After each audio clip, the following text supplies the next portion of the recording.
Buddy, put that thing back in its holster. We haven't gone anywhere. I don't understand. Check out the MichaelDukesShow.com for information on how to get access to the podcast.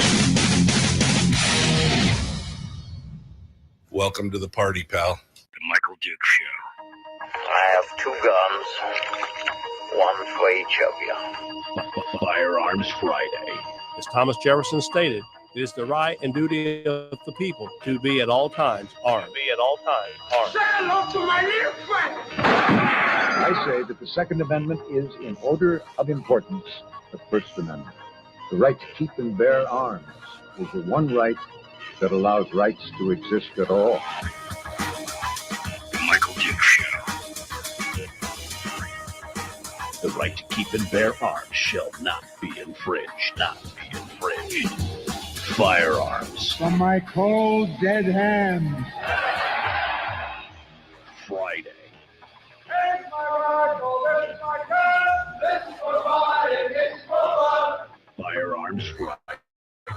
Firearms Friday. That's right. Your chance to sound off on issues of a 2A nature right here on the Michael Dukes Show, broadcasting live across the state of Alaska on this your favorite radio station and or FM translator, and live around the world on the internet at michaeldukeshow.com, Facebook, YouTube, Rumble, you name it. We're trying to take over the world from our little corner of Alaska here. Good morning, my friends. Welcome to it. Again, it is that day of days where we get to talk about our favorite subject. And we've got one of our favorite guests on. It's been I look back at my text messages. Well, you know, I've been busy, right? With the station acquisition and setting things up and putting it on and doing all this stuff and moving the whole family and doing all that. I've been busy, and I didn't realize it had been. We hadn't talked to JD since I think October or something. It's been kind of crazy. So I wanted to reach out to JD Tuccille, who is one of my favorite authors over at Reason Magazine, because he's written a great piece talking about the potential future of the ATF, because the FBI director, Kash Patel, is now two-hatting it. He's the interim director of the ATF, and that's raised some good questions. And JD's got a great article that he wrote about 8-9 days ago about this. We touched on it a couple days after it came out, but I really wanted to get it straight from the horse's mouth, so to speak. So JD Tuccille is waiting in the wings.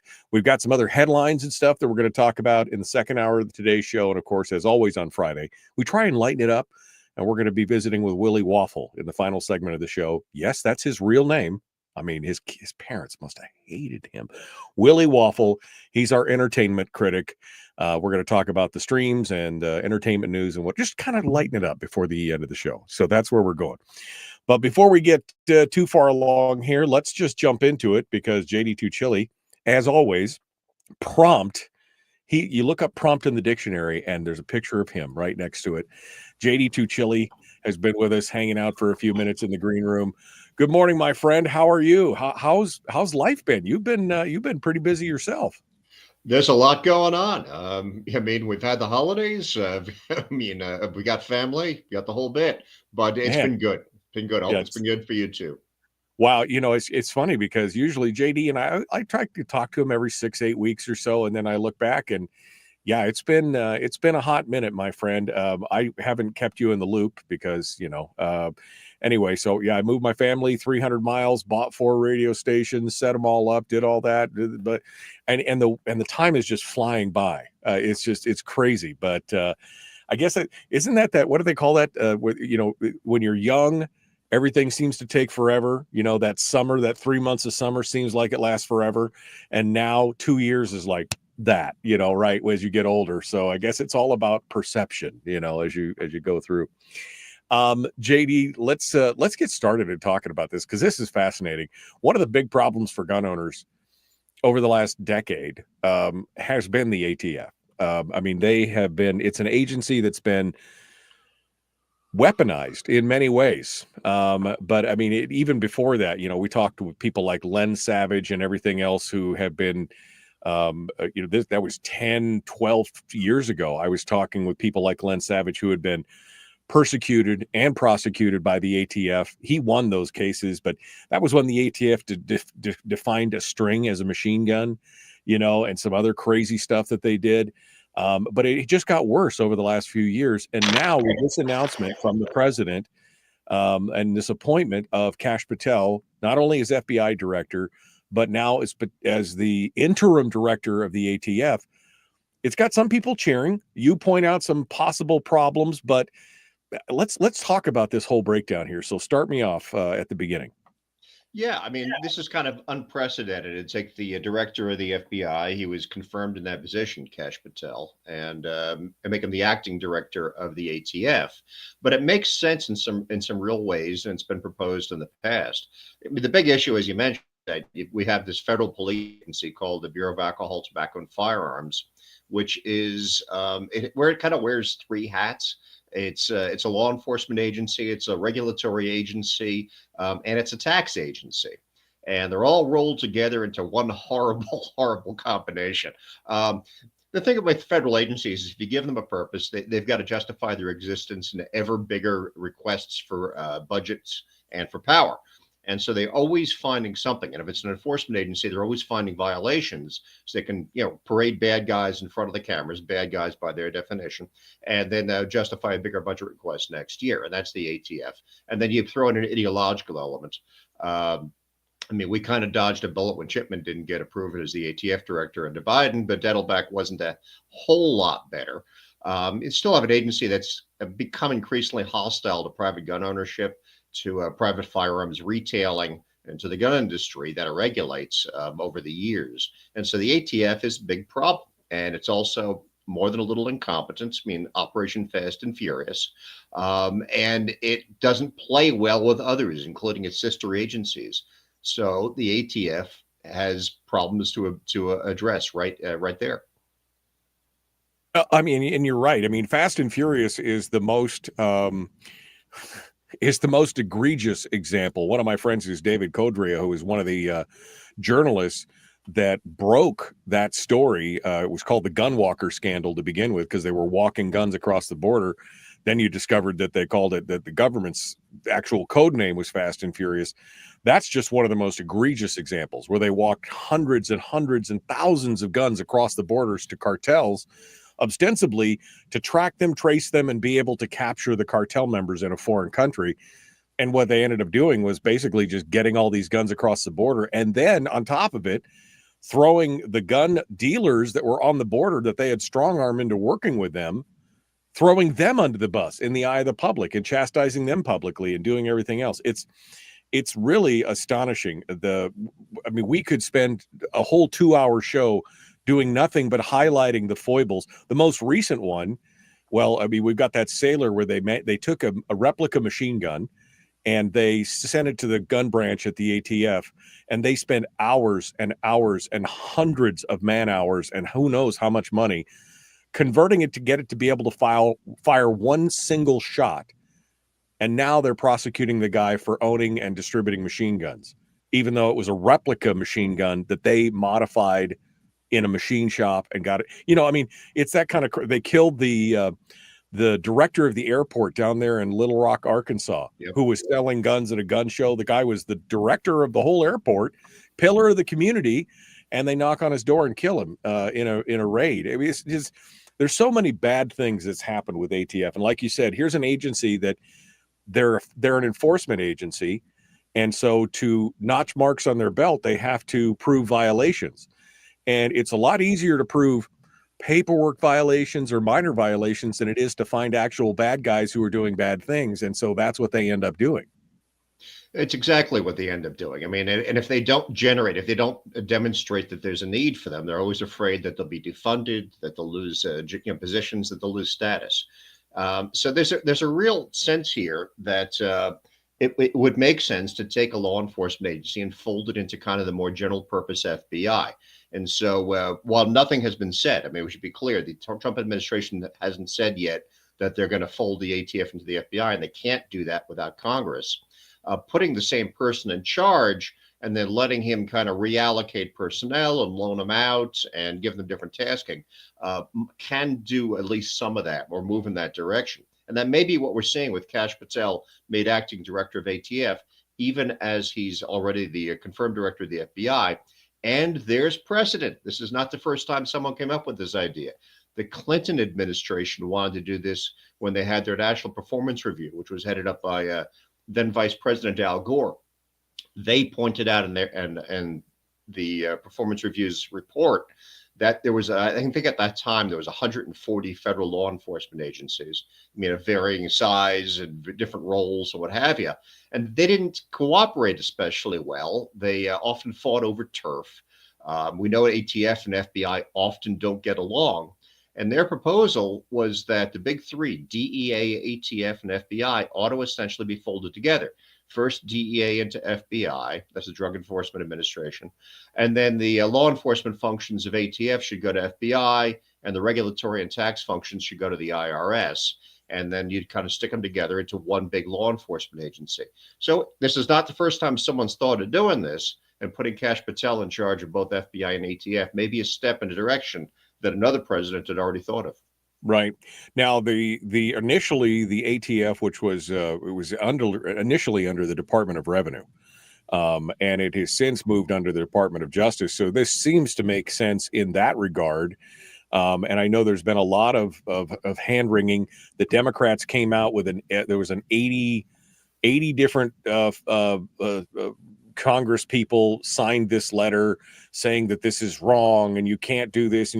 But again, there's nothing preventing it. Now, there are some dangers here, and you've talked about this in your article, and that is of creating a supersized megalithic agency that has the functions of all these things, which may be great under Patel, but we're always worried about the next guy, right? That's always the next guy or gal that ends up there. That could be a danger.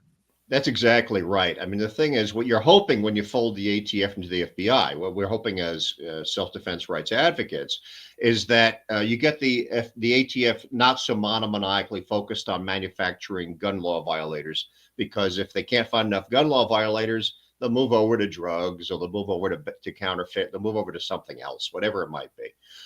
Except that the FBI also has civil liberties problems. And the danger is that if you fold one agency that's got regard for civil liberties at a low level into another one that also has low regard for civil liberties, you end up with a supercharged agency that really doesn't like civil liberties. And the FBI's problem is that it's got decades of kind of working as a political police agency, spying on dissidents, manufacturing terrorists and quasi-terrorists. I mean, we can look at that ridiculous attempt to kidnap the governor of Michigan a few years ago, where it turned out that a significant number of the participants were FBI informants, and one was an active duty FBI agent. I mean, the whole thing was pretty much staged by the FBI in order to justify their own budget. They didn't even know that there were different, oh, hey, I'm reporting on this guy, not realizing that he's an FBI informant. And this guy, pretty soon it's a circle jerk where they're all pointing, oh, wait, we did all this whole thing ourselves. We created this. And that's not necessarily unusual, unfortunately. It's not unusual. This happens a lot. The FBI often engages in stings. It's subject to the same kind of institutional pressures as the ATF or any other government agency. So unless you address the problems the FBI already has, and I quoted John Kiriakou, who's a former CIA agent and was also a whistleblower, who said that the FBI just has a history of manufacturing terrorists, because that's been its thing for about 20 years now, is catching terrorists. So if it can't find them, it creates them. And so if you add the ATF to that, now you've got a much bigger, better funded agency that still doesn't regard civil liberties very well. And that's a big concern, because you will just end up with a bigger problem rather than two smaller problems, and that's not an improvement on anybody's watch. Plus, and we got to acknowledge this too, Kash Patel, while he's considered to be an ally of self-defense rights, of gun rights, he spoke to gun owners of America, is kind of more of a political creature, and he's got a bit of a thin skin, and he's threatened to go after his political enemies in the past. He published a book that contained what people refer to as an enemies list. It's more of kind of a grievance list, people who he thought had politically wronged him. Right. So there's a danger that he could take the FBI and then a supercharged FBI and misuse it to his own political ends. And he wouldn't be the first person to use the FBI for that. Like I said, it's been used as a political police since the day it was founded. Right, I mean, the Church Committee back in the 1970s found egregious abuses where they were going after dissidents and manufacturing criminals. So Kash Patel hopefully won't go down that path, and the FBI hopefully won't just add its grievances and its flaws to the ATF's an emerged agency. JD Tuccille is our guest, contributing editor for Reason Magazine. He has a newsletter feature. If you go to any story that JD's got him on Reason Magazine, you'll find a link in there to sign up for what they call the Rattler, which is his weekly newsletter, and it's excellent. It's excellent, and you should go check it out right now and sign up to get those dumped right into your email box every week. JD Tuccille is our guest. The Michael Dukes Show continues. We've got more coming up. Don't go anywhere. We're going to continue our discussion with JD, and we're going to have some fun today. I've been looking forward to this, and we will continue. Don't go anywhere. The Michael Dukes Show. Common sense, liberty-based, free-thinking radio. Happy Firearms Friday. Back with more right after this.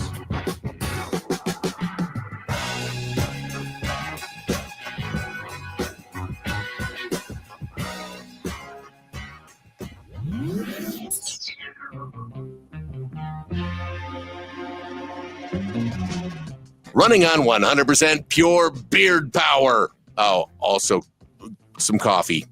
We dip our beard in coffee. Ha, nice beard. The Michael Dukes Show.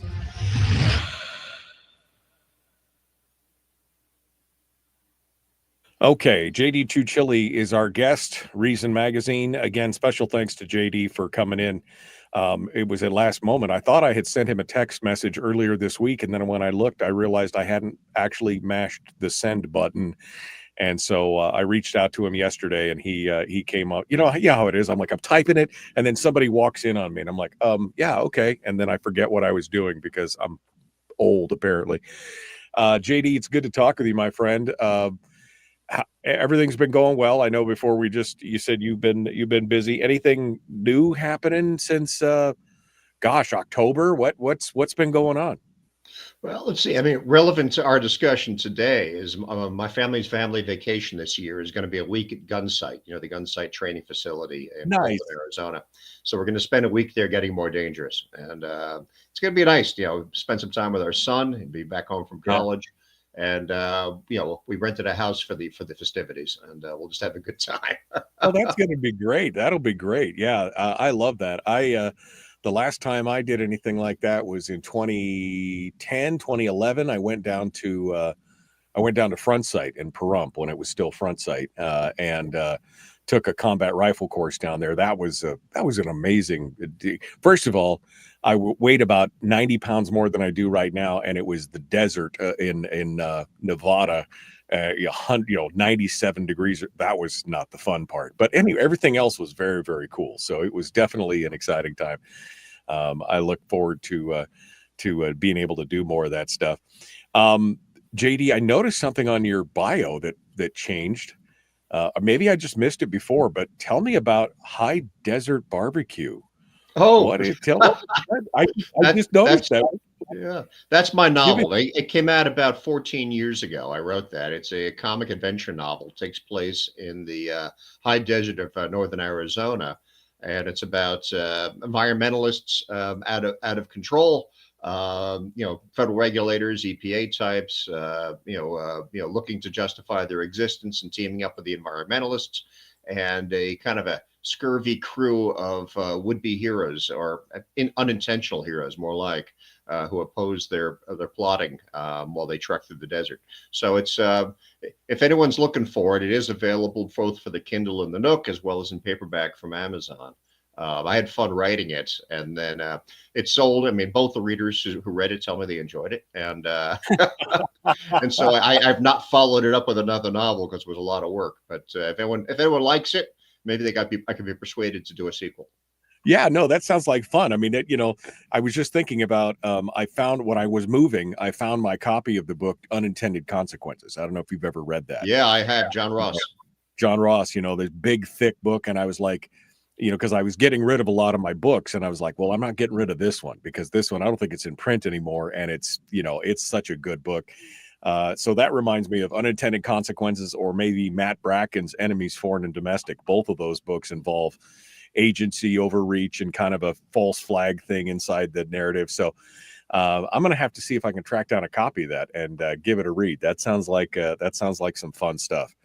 Yeah, it's amazing to watch what's going on right now, JD. Like I said, we could spend an entire show just detailing the missteps of ATF. And you pointed out that the FBI is no choir of angels, right? I mean, this is what kills me. The FBI has always been lauded as kind of the preeminent agency in the world, right? I mean, the police agency that has the most, it's the most valorous, it's the most, Elliot Ness and the Untouchables and all this kind of stuff. There's a gazillion shows on TV talking about how great it is. And there are great people that work there, don't get me wrong. And I'm sure that the original mission of the FBI was great, but it too has this history. I mean, going back to J. Edgar and, and others, having an enemies list and doing this kind of stuff. We should stop deifying a lot of these agencies because they're made up of people, and people are not always great. That's exactly right. Federal law enforcement agencies might be necessary, but you don't want to give them unconstrained respect and power. That doesn't make sense. It's dangerous.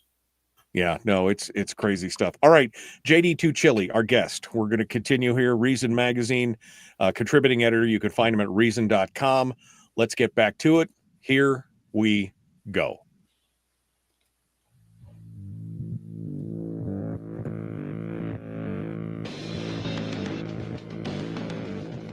What the hell's an assault weapon?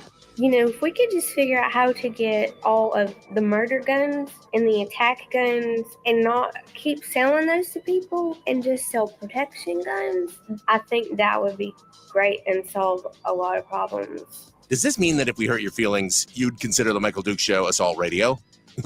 Okay, we can live with that. Here's Michael Dukes. Another guy that has nothing but protection guns. I don't know. I'm sure JD checked all the tags on his. There was no murder or attack guns at all. They were all protection guns, right, JD? They're all kind and gentle. I went through them carefully. I didn't want any murder guns in there. I know it's tough, and you got to check them close to make sure that they don't have. You got to check them. Check the tag. Is this a murder gun? No, not a murder gun. Okay, I'm okay to buy this. JD Tuccille, Reason Magazine, our guest.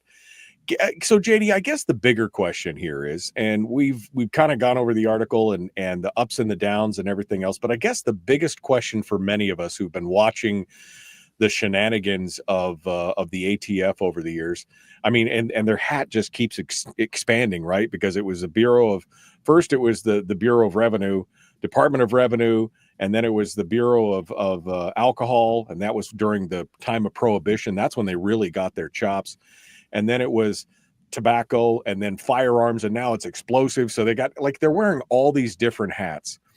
But I think the biggest question that many of us ask after looking at years of abuse and kind of the manufacturing of charges and kind of these stupid paperwork, the question is this an agency that's really needed? I think that's the bigger question.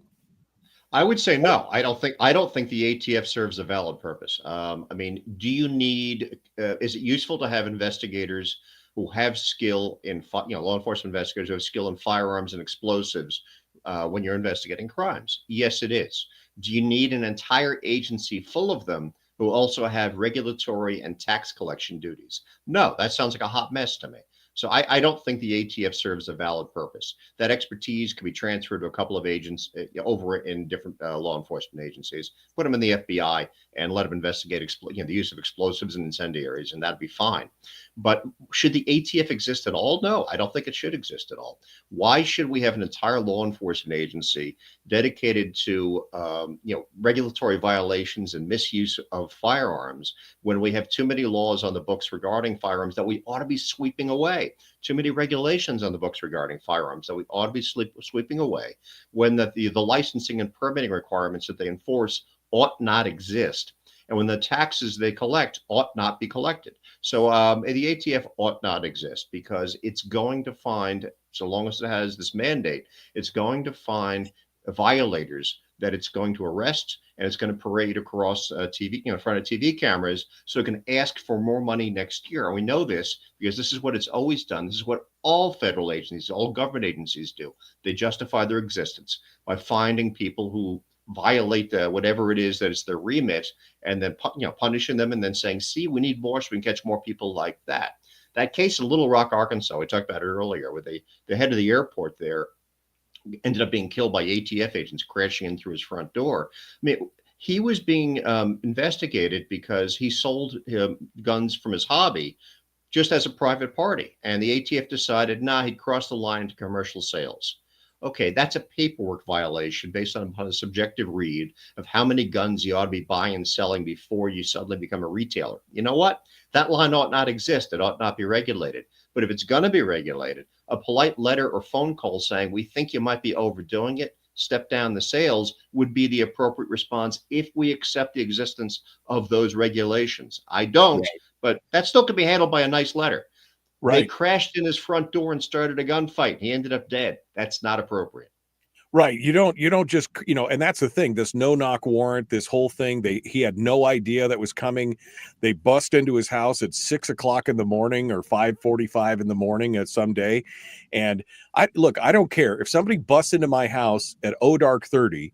I don't care if they're screaming police or not, because there's been plenty of examples of home invaders screaming police on their way in through the doorway. You just don't do that, especially on something that is essentially, as you pointed out, a simple paperwork. It's an administrative violation. He didn't get a registered letter that said, hey, we think you're doing the wrong thing. He didn't get any of that. They just kicked his door down. Luckily, I guess they didn't shoot his dog, but they shot him, which was another, a problem there. We were talking during the break about a novel called Unintended Consequences by John Ross, which is a classic novel.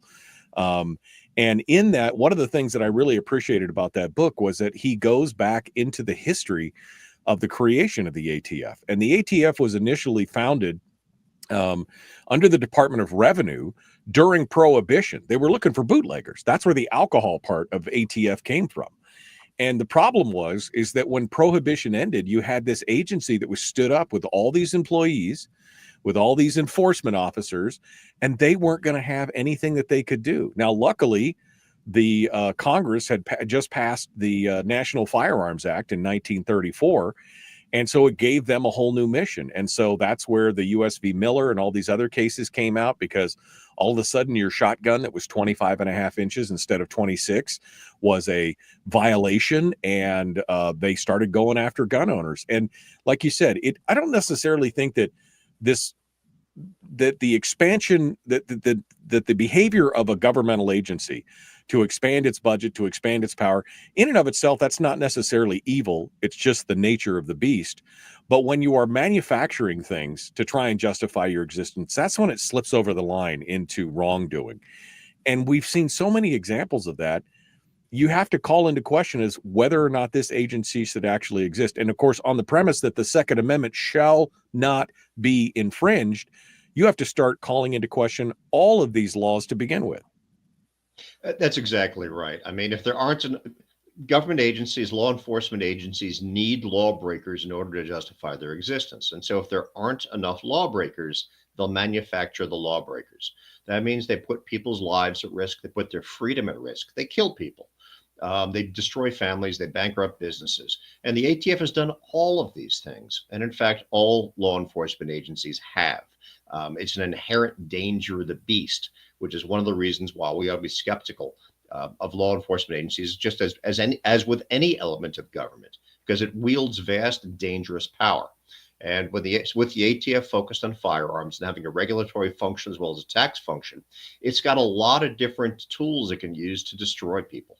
They can go after them for violating the law, it can go after them for violating regulations, not having a permit, crossing a paperwork line, or it can go after them for missing a tax payment. And that's a lot of ways to destroy lives. So the ATF has engaged in an awful lot of that, as well as engaging in a lot of incompetent, immoral behavior. We talked about Operation Fast and Furious. The investigation for that, the aftermath, found that it had very poorly coordinated with other federal agencies with which there was overlapping responsibility for that, for that project, and to question the competency and the decision making of the overall ATF apparatus, as well as the Phoenix office of the ATF. I mean, it was a hot mess. So you had incompetence mixed in there too. I would say some malice also. I mean, especially as it gets ideological, because firearms are a fraught thing. You create an agency to regulate firearms, loaded up with people who are ideologically opposed to the use of firearms. And of course, you're going to end up, you end up with something that's weaponized and dangerous. Right.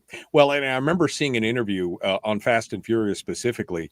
They had coerced gun dealers who were along the border to participate in this operation. They had gun dealers that they said, we're going to have people are going to come in. They're going to be straw purchasers. You're going to recognize many of them as straw purchasers, but we want you to go ahead and sell them the firearms anyway, because don't trust us. Trust us. We're going to track these across the border. We're going to follow it up. We're going to catch these guys. We're going to do all this. And it went on for such a long time. At one point, I saw an interview with one of the gun store owners who said, we begged the ATF to stop this, because we had seen these guys come in again and again, and we were very concerned. And the ATF said, oh, no problem. And it wasn't 4 or 5 months later that these same ATF agents in front of the cameras were saying these evil gun dealers were exacerbating the situation. And they were doing this at the behest of the regulatory agency who had power over them, who they could have said, well, no, we don't want to do that. But I mean, do you tell that to your Lord and Master who could take your business away overnight? So you're kind of strong-armed into doing it, and then you are held up as the reason it all happened. I mean, to see the whole thing break down, it is astonishing. It's disgusting. I mean, so in this case, they were using the regulatory clout to coerce people into participating in a firearms law violation. So they pushed them through they pushed them through the regulatory hoops, threatening their status as retailers, because there had to be licensed by the ATF in order to function that way, and then blame them for breaking laws that they coerced them into breaking. The ATF does this a lot. And by the way, their genius plan for tracking those guns was to use these GPS trackers that they planted in the shipments of guns that had batteries that were good for about 3-4 days. And then, of course, the guns, were purchased. They were stored someplace for a couple of days. The batteries died, and only then did they go across the border. So there was never really any realistic plan for tracking the guns past the expiration of batteries at a life of days. That was it. So of course they lost track of these guns. But they've done this stuff before. They were setting up mentally disabled teens and young men in the Midwest years ago to engage in firearms stings. They even got them to put gang tats on their faces, tell them that they were helping the government out and catching bad guys. And then at the end of the stings, they arrested their own patsies for having participated in that. They could add another body to their arrest count. I mean, it's really disgusting the way this agency has behaved, and that's on top of the fact that it shouldn't exist at all. The basic behavior behind all this is inhumane, immoral, and of course, it shouldn't be exercised in this area, even if it wasn't inhumane and immoral. You and I are in agreement on this. What do you think the possibility is? Because again, we're seeing more and more of this come to light, and you could write a novel just on the problems with the ATF itself over the course of its tenure. But what do you think the reality is on this? Does it get folded into DOJ and under the FBI? Does it? I don't think it. I know that there's been a couple bills to abolish the ATF, but do you think that that's ever going to happen? What is the best outcome you think we can expect in the coming, in this administration, I guess? Realistically, Congress has been dysfunctional and almost unable to pass major changes and reforms to government now for years. And so as much as I hope that we see major reform to the ATF, but also beyond that, under things like DOJ and big cuts, the fact is Congress is almost incapable of making hard decisions. They'll every now and then expand government to a new area because you can promise people new goodies. It's easy to kind of get them to go along. But taking goodies away, taking an agency away, making big changes to the existing status quo is more fraught. It takes a higher level of courage, even if it's absolutely necessary. And so my fear is that Congress will not do anything in terms of major reforms, including getting rid of the ATF or folding it into the FBI. And that the best we can hope for is that Kash Patel is more sympathetic to gun owners during the course of his term in office and simply reins in the ATF for the next few years. We might just have a breather during this administration until the next Democrat gets into office, or the next president overall is hostile to firearms ownership and puts somebody in there who doesn't like gun owners, and then we're back to the old way things are. JD Tuccille is our guest, Reason Magazine. We're going to continue here with him in just a moment. We're going to talk about the overall fight for firearms in general, but also a new player that may be coming from the wings. There's been some speculation with Patel holding the chair for the moment, but we'll see what JD thinks of that and more when we return. The Michael Duke Show. Common sense, liberty-based, free-thinking radio. Back with more right after this.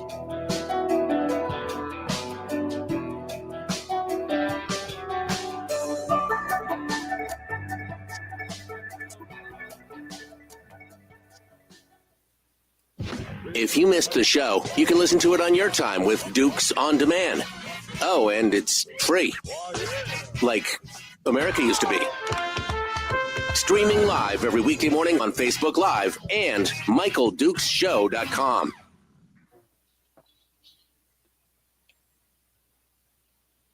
Okay, we are in the break right now, I think. Sorry, hold on. These guys they're working on one of my machines locally here. And I just want to make sure we were okay. All right. JD Tuccille is our guest, Reason Magazine.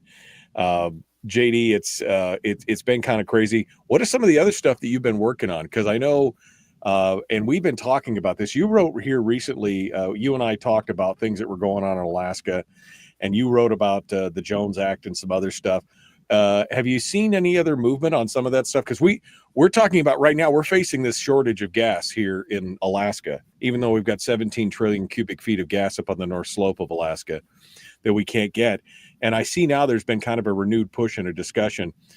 Have you been keeping track of this since you wrote about it here in the fall? What are you seeing? Yeah, I mean, the problem is you've got a mix of people in this new administration. You've got some free marketeers in there who want to get rid of the Jones Act, but you also have some real economic nationalists who are big fans of the Jones Act. They've actually called people calling for the repeal of the Jones Act traitors. So there's different factions in the current administration fighting over that. There's also a push to continue, to get back to building that new pipeline down from the gas fields in the north to where Alaskans live. But that would take years, even if they get around to doing that. So the big hope is the Jones Act, and there's a lot of infighting over that. So I'm not holding out a lot of hope right now. With such a slim Republican majority in the House of Representatives and multiple factions in the Republican Party, I think that getting rid of that law is going to be an uphill battle, as it's been since the thing was passed. No, and I think we spoke this week with one of our state senators, Rob Myers, who's putting forward a resolution to ask the Congress to write a specific exemption for the Jones Act, a short-term waiver that would allow to speak only to LNG tankers, that they would allow foreign flagged LNG tankers to ship gas from Alaska to Alaska, but only for the specific time that it takes for some American shipbuilder to actually build an LNG, because there's not a single American-built LNG tanker in the world, never has been. And so he's asking for it very specifically. And this has got precedent. I mean, this has happened dozens of times. They've written exemptions and waivers for short periods of times across the country, even if it was for natural disasters or for other reasons. It has happened. And this would actually be a good thing for many other parts of the country. They can't ship gas from the Gulf Coast of the United States to the East Coast if the pipelines are not working, or if the production's full or whatever, or they can't connect. There's a pipeline that doesn't connect to another pipeline. And so they're importing gas. Like he was talking about, Boston a couple of years ago imported a tanker load of gas from Russia. An icebreaker went all the way across the top and came down and delivered gas to Boston because they couldn't get gas from their own fields. I mean, it just seems so counterintuitive sometimes the way this thing works. Yeah, I mean, the Northeast is weirdly devoid of enough pipelines to fuel the high concentration of population you have there. But the Jones Act has always slammed Alaska, it's slammed Hawaii, it's slammed Puerto Rico, and it also hits other parts of the United States. I mean, defending the Jones Act when no one will build ships that would comply with the Jones Act has never made any sense. I guess the Office of Shipbuilding that President Trump announced the other day is supposed to be an attempt to address that. But if you lay a keel down now, you're still not going to see the ship for quite some time to come. And you need multiple ships. So that's not, I mean, you can try to jumpstart an industry in the U.S. all you want. It's got to make economic sense. And in the meantime, until it does, letting foreign flag ships pick up the slack would be the way to go. And if you can't do it, nationally, as you mentioned, carve out some exceptions so you can at least give some relief to Alaska and other parts of the country. Well, and Rob made an interesting point, because I had not looked into the actual history of the Jones Act, but the Jones that it's named for was a congressman from Washington State. And the problem, the Jones Act was initially aimed at Alaska, because they were shipping stuff to Alaska, and he didn't want his shipping cronies in Washington State to lose out on those lucrative contracts to ship to Alaska. All the shipbuilding stuff seems to be just an add-on from the shipbuilding states. That's how he got them into the whole fray. But this was really aimed at Alaska from the very beginning. And that is, that is the most horrendous thing that I've discovered about the Jones Act over the years. But we've got to find a way to fix this, like I said, because it's not just Alaska; it's affecting any of the port states on both the east and the west coast. This would be a big help. When we made 40% of the world's shipping, that would have made sense. Now we're down to what? Less than 5% of all ships are made in the U.S. It just doesn't make any sense anymore. But those constituencies, once they're baked in and once they're made, it's hard to break them, right? That's what it comes down to. Well, I hope you keep an eye on this, because this is some great stuff. JD Tuccille is our guest, Reason Magazine. We are continuing on here, one final segment with him. Please like and share the show, if you would. Like and follow, subscribe, ring the bell, do all the stuff, Rumble, YouTube, Facebook, but you can share it from anywhere. And we'd love to have more people get exposed to JD and everything. JD exposing himself to what? No, it's all good. Go check it out.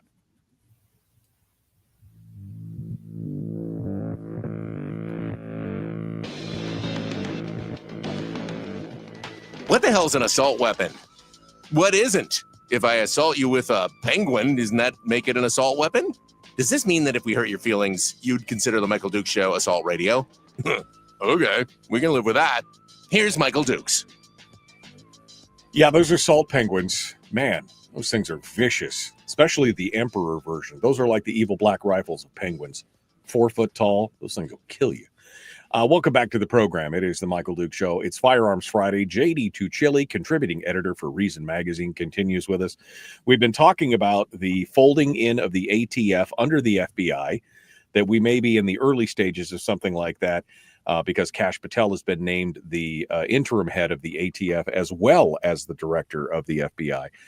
But there's been a lot of chatter going on here, JD, in the talk news world. Of course, the biggest thing of note is that Dan Bongino, former Secret Service agent and New York police officer and all around, great guy. Bongino is an amazing talk radio host and everything else. He has given up his show and he's going to work for the FBI. The word on the street is, I talked to a couple people behind the scenes at the syndication network, was that he'd turned down this offer 3 times, but Trump would just not take no for an answer.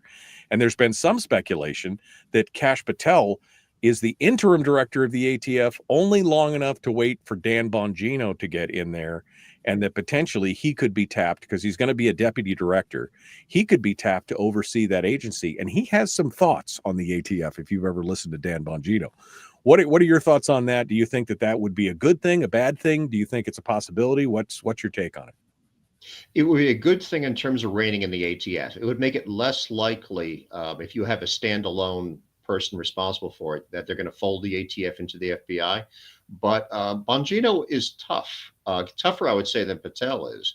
I don't think he's going to be steamrolled by the existing bureaucracy of the ATF. So if you get him in there, I would think that the culture and nature of the ATF would change pretty dramatically, and he wouldn't take a lot of resistance from the existing staff and those who in particular are hostile to gun rights. It would be an interesting thing to see if it happens. It really would be, and I think again it would help. They would bring it under the umbrella of the DOJ without necessarily folding it in directly if it was like a separate division, right? I mean, and as a one single deputy director is the head of it, with that being their sole purview and purpose, the law enforcement aspect of it, I think that would be And again, Bongino has some thoughts on the ATF that are not necessarily charitable the way the ATF has been operating the last 50 years. So I think it would be a good thing. And I guess I would reserve my judgment for future years. But for now, like you said, during this administration, maybe we would see some relief. Well, yeah, I mean, if he backs off on the interpretations of rules, and this is where one of the areas the ATF does a lot of damage, but one of the areas where the ATF does an enormous amount of damage is in the interpretations of rules, and we've seen that. We've talked before about the 80% rule, 80% receivers. Are they firearms or are they blocks of aluminum and polymer? Originally, they were blocks of aluminum and polymer. The Biden administration wanted the ATF to reinterpret the rule to make them into firearms. Well, obviously, I would say Bongino is going to come down on a different side with the support, I would assume, of the White House, of a more pro-gun interpretation of a lot of the rules that the ATF oversees. And this, of course, is an overall problem with the administrative state, is that interpretations of rules, interpretations of laws have so much power that they can threaten people's lives and freedom. But with a Bongino in charge of the ATF, I would assume that the interpretations would be much friendlier to self-defense rights. Right. Well, and that's been a big problem. I mean, this reinterpretation of the law, when the federal agency that regulates the industry issues 3, 4, 5 different confirmations that a product is legal, and then decides 10 or 12 years later, oh, we decided it's not legal.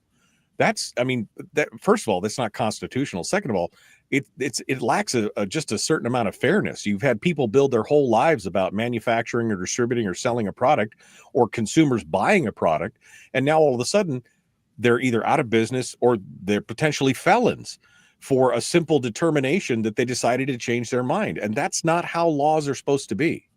No, it's not. And I've appreciated a number of the very tough court cases that judges ruling that the ATF's reinterpretations make no sense and that they ought not be doing this. They really don't have the authority to basically call a lump of metal, a block of, a paperweight, a firearm.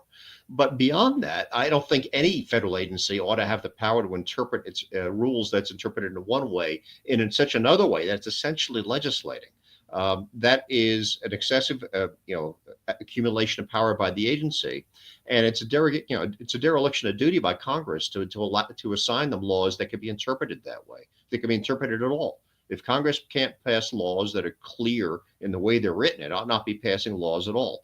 Right. And until it gets back to the business of actually legislating as legislatures, not just doing fill in the blank legislation, we're going to have out of control federal agencies, and the ATF is only one of them. But that's been the problem with Congress over the last 50 years. They've abdicated their responsibility. They create framework laws that have a basic idea, and then they turn it over to the bureaucracies to then fill in, like you said, fill in the blanks.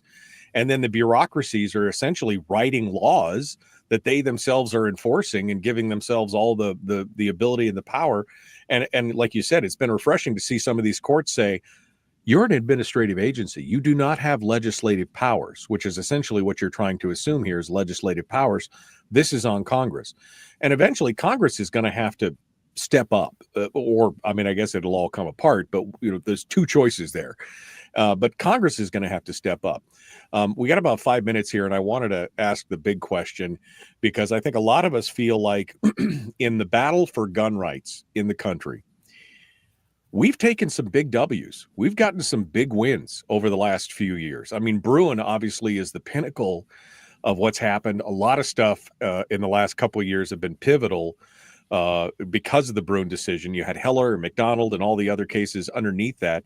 Now Snopes maybe will be another part of that underpinning, but we are winning. But this is just winning the battle, not the war, right? Yeah, I mean, the real war is in the culture, and I think we're winning the culture war too. I mean, a big part of that, a big sea change came when you saw people who are not traditional gun owners over the last few years, especially kind of post-pandemic, the summer of love in 2020 and such. When you saw more African Americans, more women, more people identified as politically on the left buying firearms to protect themselves and their loved ones. When you have more Americans who are gun owners, you have more American support for gun ownership. So it's a good thing when you have it extend beyond its old cultural niche. and become a more normalized for larger segments of the population, more minorities, more urban dwellers, more women, more what have you. That's a good thing, and that's a cultural win for gun owners because that entrenches it. Once you own something, you don't want to see the government infringing on your ability to own it and use it. So I would say take the cultural win, and I would say looking forward that the chances of major infringements coming out of the government of firearms rights, of self-defense rights, anytime soon, and by that I mean years, is unlikely. I think that we've moved beyond the point where they had a window of opportunity to do that. We've passed the point where that's easy or even likely at all. You're still seeing pushback. I mean, they're talking about now, I think it was Maryland, where they're trying to ban handguns. Any handgun that can be readily convertible with a switch or something to full auto fire. But again, that was part of the McDonnell decision, was that you can't ban whole categories of guns because it infringes. So you're going to see these states trying to take stances on this. One of the other states, I think it was Hawaii, just expanded their definition of sensitive spaces. And so all of these are going to have to go through the courts. But I think with Bruin, again, I kind of likened it to a battlefield. We've moved forward across the battlefield, and Bruin is the bunker that we're now fighting out of. So we've advanced, but we can't grow weary in well-doing. We can't give up and say, oh, we've won and now we can coast. We've got to keep pushing this forward. Oh, absolutely. I mean, some states are going to be bastions of authoritarian laws on guns. New York, California, Hawaii. Maryland has been weirdly bad. That's because the state west of the coast is actually very pro-gun and much different than the coastal area. But the coastal area dominates the politics there in Maryland, and that's true in a bunch of states. New York, it's all run by New York City and the surrounding commuter suburbs. But those states are kind of on their own. On the federal level, the threatening legislation, I think we're past the real danger period where that's likely to occur. Mostly, we're going to see decent judicial decisions coming out of the Supreme Court. I expect Thomas and Alito to probably be replaced by new justices, nominated by Trump during the course of Trump's term. They're both getting older up there, and I think they both know the political reality. So Supreme Court is probably safe. And for most of the country, I think acceptance of gun rights is expanding, not contracting. And as you said, we're winning the culture war, and you can see this in the elections as the Democrats continue to try and cling to an anti-gun message. They're continually shot down. If they make that a cornerstone of anything, they're continually shot down, and that has to do with the culture war. Like you said, more minorities, more people who are identifying as moderates or progressives, women, blacks, Latinos, LGBTQ crowd, the whole thing. I mean, they are all embracing this because I think in part because of the Summer of Love. And that's I'm glad to hear that you and I are on the same sheet of music. JD Tuccille, Reason Magazine, our guest. Folks, we're out of time for this hour. JD, as always, so good to talk to you. Thanks for being part of it. Thanks for having me on. All right, hold the line for a second. Folks, we're out of time. All right, we're in the break. JD, final thoughts, anything else? What else are you working on? Anything we need to be paying attention to? We should be subscribing to the Rattler. You should subscribe to the Rattler. I'm writing a lot about Doge and things that can be cut to make government smaller and less expensive. The piece that went up today is about reform efforts for Medicare. A lot of people don't realize that the trust funds for Social Security and Medicare don't actually exist. They're just claims on future taxes. That means they're liabilities, and they effectively double the national debt. Which is huge. I mean, the $36 trillion national debt we talk about is actually double that once you fold in those entitlement obligations. So we need, and it can't just be Doge, it has to be Congress, but we need Medicare reform to guarantee that people do have better quality health care and that it's affordable and sustainable into the future. Wait, those are just IOU slips in there? There's no real just money? IOUs. Just IOUs. On future, that's the thing. That's what kills me. On future tax revenues, which they're already screaming about at this point. And the caterwauling over Doge is so crazy because they all are like, well, we're all for efficiency, but wait a second, why is there a but in there? If we've been expending billions of dollars on trans operas in Peru or something like that, millions and millions of, how can you say that forwards the American people's interests? I don't even understand it. It's so baffling to me. It really makes you think, methinks they doth protest too much. Maybe somebody getting paid. You know what I mean? Oh, absolutely. I mean, I've got a close friend who's, I'm not going to mention his name because I want him to stay a friend, but he worked for the FDA until recently after the buyout offer was made. And he put in his retirement papers and was fuming to me about Doge and the buyout offer. But in the same conversation, he told me that 2/3 of the people in his office are utterly useless, just collecting paychecks and taking up space. So, I mean, if he's going to concede that 2/3 of the people in his department at the FDA are useless, then there's a real need for Doge. I mean, we got to make the government more efficient and a lot cheaper and smaller. Thank you. And I would take away a lot of its responsibilities. The less it has to do, the less trouble it can cause the rest of us. Absolutely. Well, and I mean, and that's the thing. The other option is unpalatable because the other option is for the train to just plunge off the cliff.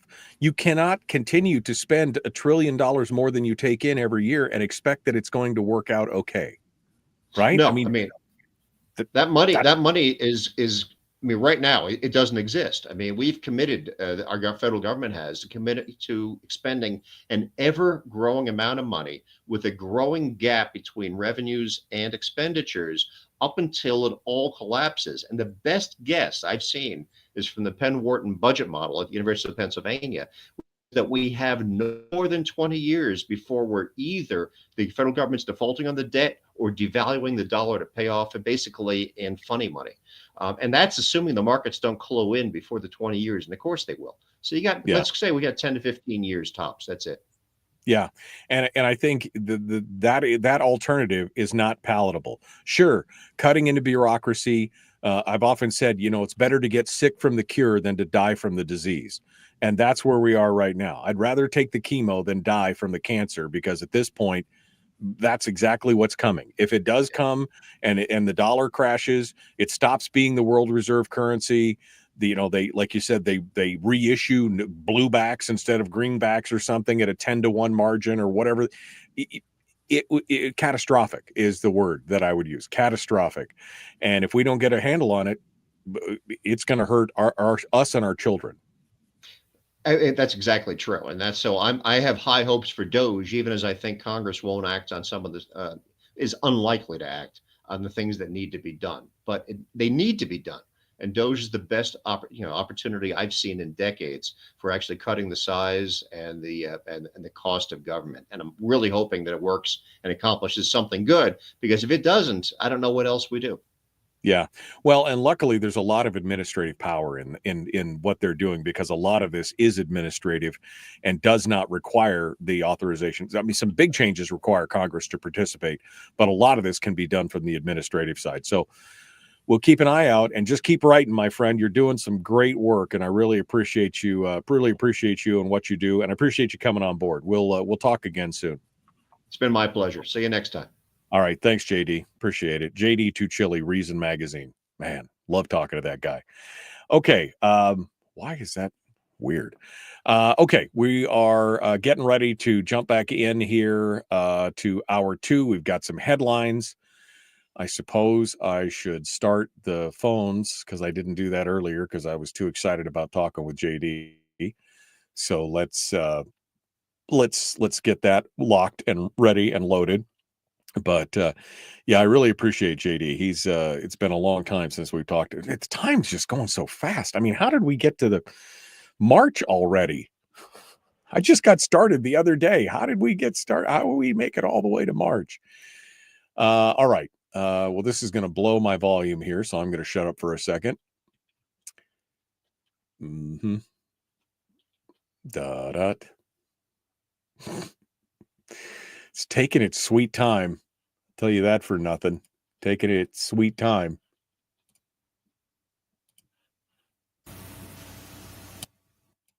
Okay. All right. Got it. I think we are all. Thanks for calling the call-in line of the Michael Duke Show. Powered and sponsored by Satellite. Okay. All right. Got it. Now the phones are open. And now we are ready. Okay. So let's get to it. I'll cut that part out for the podcast. And here we go. Phones are locked. So phones are open. If you guys want to call in this morning, now is the time to do it. We'll get all that stuff done. Again, please like and share the show. Let's get more people involved. Let's do all the fun stuff. And we'll get started with hour 2 right now. The Michael Duke Show, Common Sense Radio.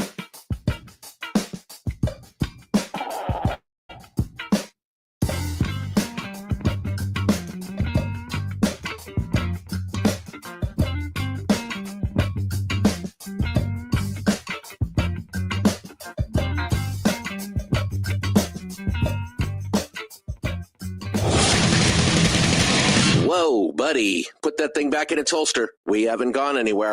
I don't understand. Check out the MichaelDukesShow.com for information on how to get access to the podcast. Welcome to the party, pal. The Michael Duke Show. I have 2 guns, one for each of you. Firearms Friday. As Thomas Jefferson stated, it is the right and duty of the people to be at all times armed. Say hello to my little friend. I say that the Second Amendment is, in order of importance, the First Amendment. The right to keep and bear arms is the one right that allows rights to exist at all. The Michael Duke Show. The right to keep and bear arms shall not be infringed. Firearms. From my cold, dead hands. Friday. Take my rifle, this is my gun. This is for fighting, it's for fun. Firearms Friday. Firearms Friday, your chance to sound off on issues of a 2A nature right here on the Michael Duke Show, broadcasting live across the state of Alaska on this, your favorite radio station and or FM translator, and live around the world on the internet at michaeldukeshow.com. Hello, my friends. I appreciate you coming in and joining us on this beautiful Friday.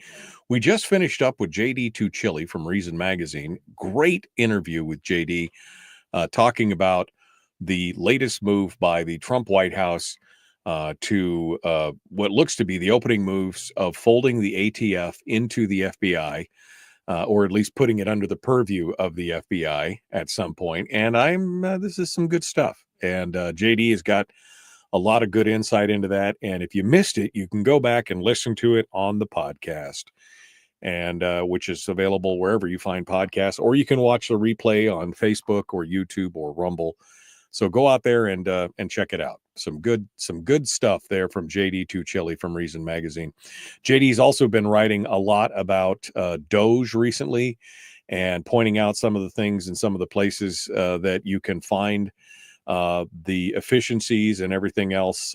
He's got some good writing up there. And if you want to get JD in your mailbox, in your inbox every week, just go over to any of his articles and sign up for the Rattler, which is his weekly newsletter, and drops it right into your mailbox every week. So go over there and check it out at reason.com. In this hour, we've got some headlines to cover, some headlines from around the country, and we're going to continuing to talk about the ATF.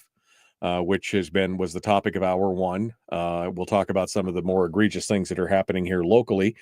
Excuse me, I guess not locally, but recently. That's what I was looking for. Things that were happening recently.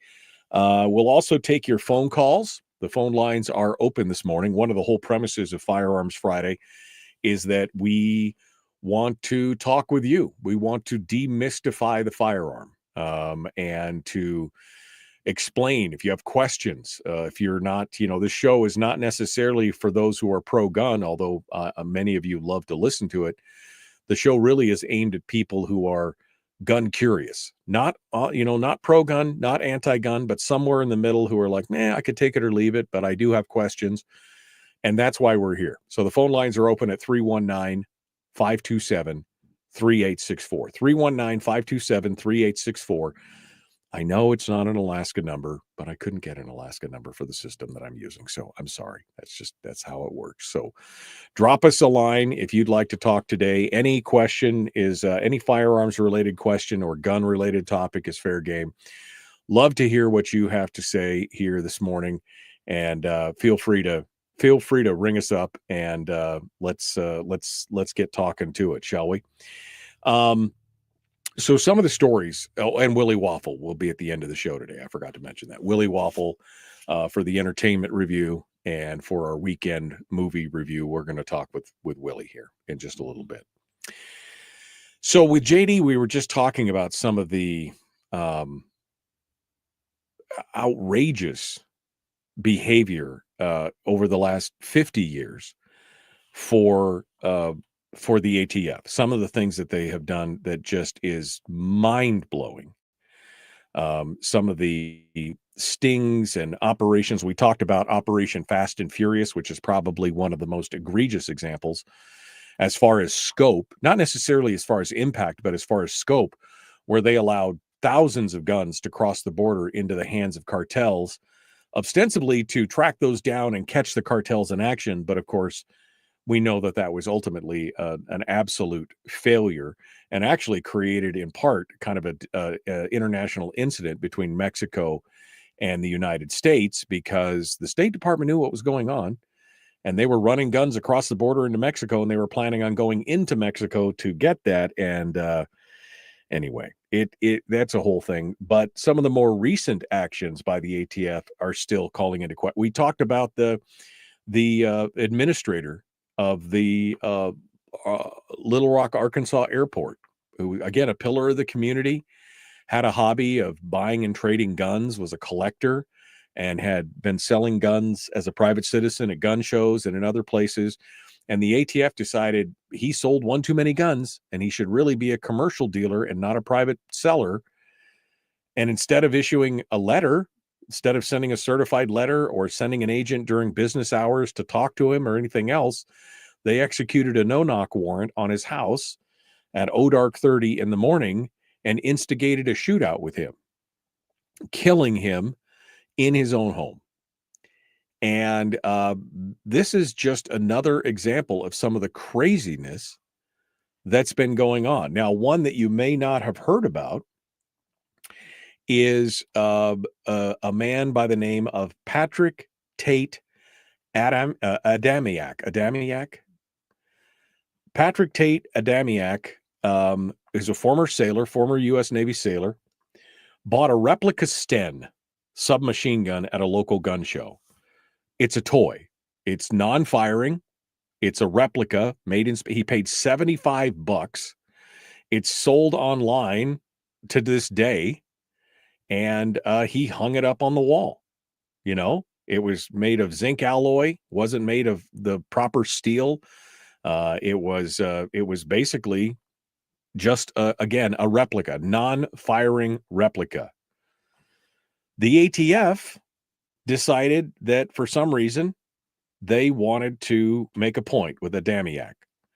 And so they took the Sten toy, became the most tested and most written about gun of all the legal firearms parts seized by the ATF during the raid on Adamiak's place of residence. This fake Sten, which they then took into the firearms branch, the firearms bureau there, their workshop, and they proceeded to work the hell out of it. They basically did everything they can and made it into a gun that fired a single round. Okay, it has no. Here's some of the firearms experts' testimony about this that just kind of blows your mind.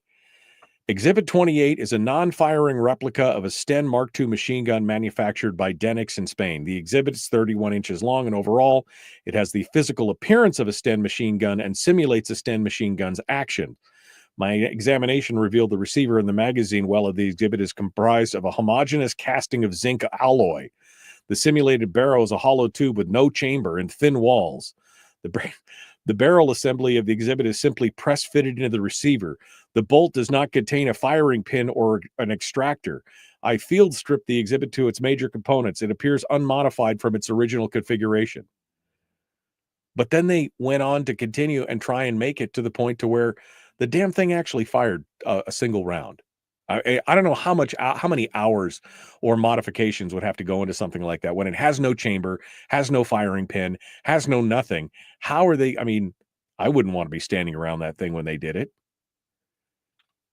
And this is how they railroaded this sailor into a charge of illegal possession of machine guns.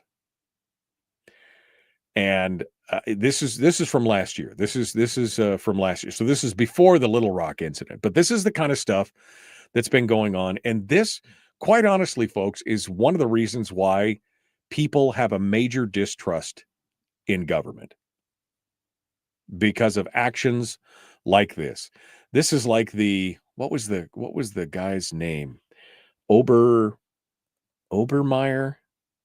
I can't remember the gentleman's name. He had it was a $500 AR that I can't remember if, I think he just bought this. It was a cheap AR. He loaned it to a friend. And while his friend was at the range shooting it, the gun had a malfunction. And it bump fired a bunch of rounds, right? Something got stuck or whatever, and it bump fired a bunch of rounds. And which it was slam fire, which happens, if something's out of spec or it gets super dirty or whatever, it can happen. It's uncontrollable. It's not something you want because you pull the trigger and it just keeps firing until the mag's empty. And the range, the police got involved, ATF got involved. Next thing you know, even though the gun was not manufactured as a machine gun, even though that they took the gun and then they prosecuted the owner who had loaned it to somebody else. They prosecuted him for owning a machine gun. And again, this was just it was obviously not something that was intentional, but they ruined this guy's life. They put him in jail. They did all this. This is a consistent theme in what we're seeing. Now, with that being said, they won't investigate real crime. I mean, while you may know the names of some of the people that have been, railroaded by the ATF, Lee Williams over at the Gun Rider looked into this, and he saw, he talked about a lot of the different things while they're busy railroading this sailor into thing. They couldn't actually be bothered to look into an actual crime involving the theft of a firearm, because Lee Williams writes about Paul Szabo, who purchased a gun shop called the Shooter's Emporium in 2020. It was located just outside of Minneapolis. And after he purchased the gun store, he got some bad vibes from an employee who he later terminated. Doing an in-house audit revealed that his suspicions were correct, that there was an Ruger American rimfire rifle worth about $350 that was missing, and all the evidence pointed to the former employee. They tried to get it back from him. He basically told them, he gave them the finger, and so Szabo called the police. He also he submitted a report to the ATF. 6 months later, this same former employee, was arrested for state crimes of theft and forgery, theft use when property stolen is a firearm, and with intent to defraud and make or utter written statements, forgery as well. Now, 3 years later, Szabo still waiting for a trial that has never come up. The suspect was now hired by a competing gun shop, where he's been very busy. Apparently, he still had login information. He hacked into Szabo's social media accounts for his gun stores. He hacked their special order accounts. He said, we started losing customers to the other dealer who denied he'd ever worked there. The next thing that happened is the prosecuting attorney sent him an email and he said, I had me look at the document. It was a 4473, which is the form you have to fill out when you buy a gun from an FFL, for the rifle that had been stolen from Szabo. Filled out, completed, signed, and stamped by another local FFL. It had a different name that signed the 4473 for the rifle, which had been sitting in the police department's lockup. So the gun had been, this is insane. The ATF, he said he's still livid that the case remains in state court rather than federal court. Why isn't the ATF prosecuting that? They talk about straw purchases. They talk about felons applying to buy a gun. Because this is how dumb they are. We'll go to a gun dealer and we'll fill out the 4473, and another part that said, have you ever been convicted of a felony? They say yes. why aren't they prosecuting those? Right? Why aren't they prosecuting any? This is the kind of stuff that would be easy slam dunks. But it's even easier finding somebody who didn't spell out the name of a county. Instead, they put initials, or somebody who puts Y instead of yes or N instead of no. Minor paperwork violations. It's easier to go after those people you control, namely the FFLs, where you have direct control over everything that they do. The ATF, major reforms have to happen at a minimum. The abolishment of the ATF would probably serve a better purpose, in my opinion. But what'll that get you? That and a nickel will buy you nothing. Maybe $5 will buy you a cup of coffee. But there you go. All right, I see Fred's on the line. We're going to continue here in just a minute. We'll be back with Fred from Rhode Island on the phones at 319-527-3864. The Michael Duke Show. Common sense, liberty-based, free-thinking radio.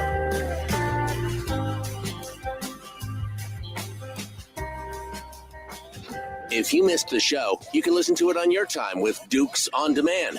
Oh, and it's free. Like America used to be. Streaming live every weekday morning on Facebook Live and MichaelDukesShow.com. Okay. I hope we're in the break right now. We're continuing with you.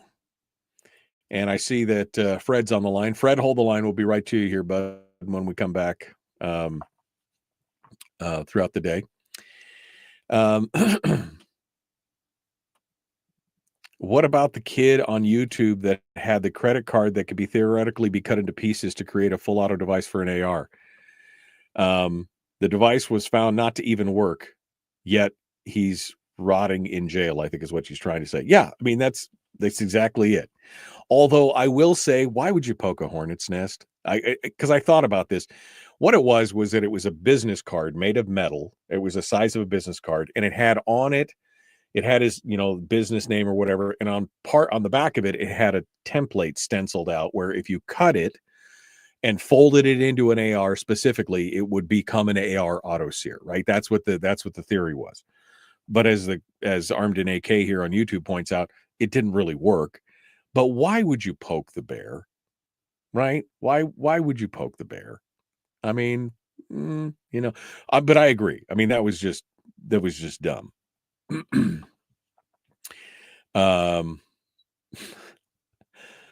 I'm threatened. I'm going through here.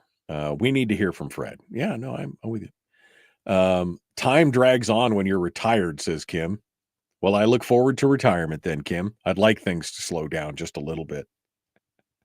I would like things. Literally, I just started these radio stations last week, but that was 2 months ago. That's what it feels like.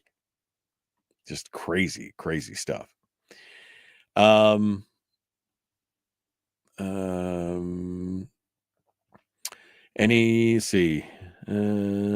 it can be fun. Okay. All right. Why poke the bear? Because it can be fun, says Franks. Yeah, we know that's your modus operandi, Franks. We got that. We understand. We understand, my friend. That's how it works for sure. Okay. Sounds like the agency made a Franken gun. Well, this is the same agency that declared that a piece of string was a machine gun. I'm not kidding. Literally, that was the determination, because they strapped a gun down to a bench and they tied a string to the trigger and they ran it through a bunch of loops, and then they were able to get it to bump fire, and they classified a string as you can't make this stuff up. This is what's going on. And the fact that they had to work so hard to get this gun to even fire is astonishing. It really is. It really is crazy. And they've done this for years. They've done this for years, where they keep trying to take and make something out of something that it's not. I don't know. If you hear these stories about the ATF, if you listen to these stories and you go back and you look at the history, and this article, I guess I should post this up in the chat room. I'll post this. This is the article that JD wrote talking about the folding up of the FBI, but he's got links right in the middle of the article. If you go about halfway down the article, it says the ATF's history of incompetence and abuse, and there is links. There's 6-7 links in there about some of these different egregious stories.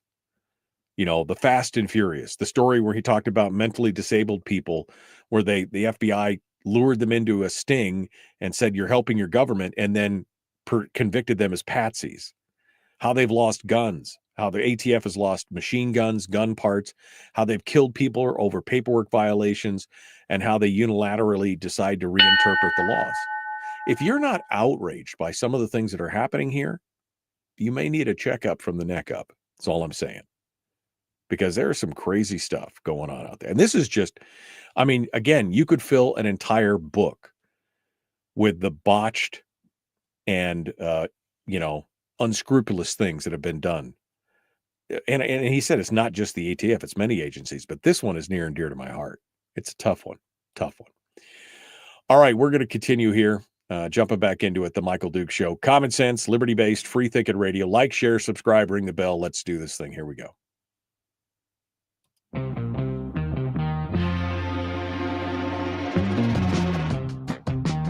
What the hell is an assault weapon? Does that mean that if we hurt your feelings, you should consider the Michael Dukes Show assault radio? Okay, we can accept that. Here's Michael Dukes. Kind of a dick, but somewhat funny. All right, welcome back to the program. One final firearms segment here before we jump into it with Willie Waffle, who will be joining us for the weekend entertainment review. Phone lines are open at 319-527-3864, 319-527-3864. We're going to jump into it. Fred from Rhode Island. I see him. I see you, Fred. He's on the line. Let's go see what he has to say this morning. Good morning, Fred. What's going on, my friend? Good morning, Michael. I just heard one of the best quotes I've seen in a while just the other day. It's from Albert Einstein from some time ago. And Albert Einstein's quote is, the most powerful forces in the world are three things: stupidity, fear, and greed. I think that kind of pretty much sums up a lot of what we're dealing with in this day and age with, between the progressives and the wokes and the globalists and everybody else. That Doge hopefully is going to do a real deep dive and get into a whole bunch of rabbit holes as to what's been going on, who's been influencing who's been tickling, who's scratching who's back, and where has all the money gone, and whose pockets it's been dropped into. And I think that's definitely gonna be a real eye opener. And I think they definitely should be adequate prosecution to any and all those involved with that particular activity. And I think they should all be prosecuted. I don't think anybody should be let free. Yeah. I mean, if it's against the law to rob a bank, it should be definitely against the law to rob the taxpayers. Oh yeah, and absolutely. No, I agree. Well, the other thing, as far as the ATF goes, the ATF used to, once upon a time, the ATF was a halfway decent agency. I mean, they did their job. If you broke the law, if you earnestly broke the law, then they came down on you. But remember Benson from years ago, a guy by the name of Benson? He was the director of the ATF. I don't recall, but I think he was on a couple of interviews until he's a real honest, down to earth guy. And ever since then, they kind of gone to hell in a handbasket, that agency has.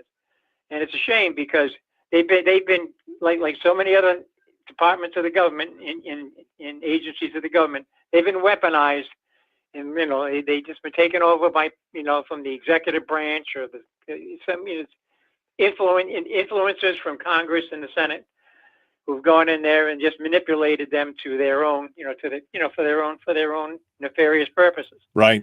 Well, you've seen that again. They managed to get away with it. They operate in the shadows, and you got to be out of the shadows into the light and be exposed, and they should be dealt with. Well, the whole business the other day with Trump's You're seeing that right now. You're seeing that right now when they're saying that Patel, even though he's director of the FBI, now they're saying, well, he shouldn't be the ATF director because he doesn't have the proper law enforcement experience specifically for this type and yada, yada. Yet they were all about Stephen Dettelbach. They were all about the guy from the Giffords anti-gun group, Chipman. When Chipman was up there, that guy had no law enforcement experience. I mean, they were all about putting those guys up. So this is really, it's about ideology and politics. It has nothing to do with actual enforcing the law or keeping people safe or anything else that they ostensibly are saying. 80 congressmen just wrote onto a letter to the president to say you shouldn't have Kash Patel run the ATF because he doesn't have the, I mean, come on. These are the same people that were cheering for Chipman and Dettelbach and all these guys. If anything, Kash Patel has probably more experience in that field than any of the previous, especially that last idiot that was in there before. He did absolutely nothing. He couldn't even define what an assault weapon was, and yet he wants to sit there and he's all on board for getting rid of it. You know, the whole thing is based on ignorance of the public. A lot of this, it's unfortunate, but not too many people are aware or in tune with what a firearm is. You know what, and you know the operation of it. The whole gist of it. Not everybody's involved with it, but they're easily led astray with a lot of BS, a lot of non-facts. The shoulder thing that goes up from Senator McCarthy, and that along those lines, and they buy it as gospel. Right. Unfortunately, they're being lied to. The Pied Piper. The Pied Piper sending the rats over the cliff. And it's really they're being manipulated and played for fools. And if they believe it, then they are fools. Yeah. But they're fools in the fact that they don't take the time to just take it carte blanche on whatever they're told. Right. As being gospel. Right. That's the problem. That's the biggest thing we face this day and age in the 2A community. Yeah. We're just being lied. They're being lied to, and they believe it as gospel. And those are the people who are going to sit there and say yay or nay when it comes time for the vote. Well, and that's a lot of these people in Congress. They don't have a clue what the hell they're right. talking about. Well, again, they don't know what's going on, and you're 100% right. And that's the reason behind Firearms Friday, is hopefully to try and demystify, to educate people, and to do all that other stuff, Fred. Hey, I appreciate the call, Fred. Hey, did I hear you on Tom Gresham's Gun Talk this last weekend? Were you on? Did you call in? You most certainly did. Okay, I've been listening to him for years, and I finally get on. I was listening to Tom Gresham because I carry it on my stations here, and I was sitting here listening, working on something. All of a sudden, I'm like, that sounds like Fred. Anyway, it's good to hear you, Fred. Thanks for calling in and joining us today. We really appreciate it.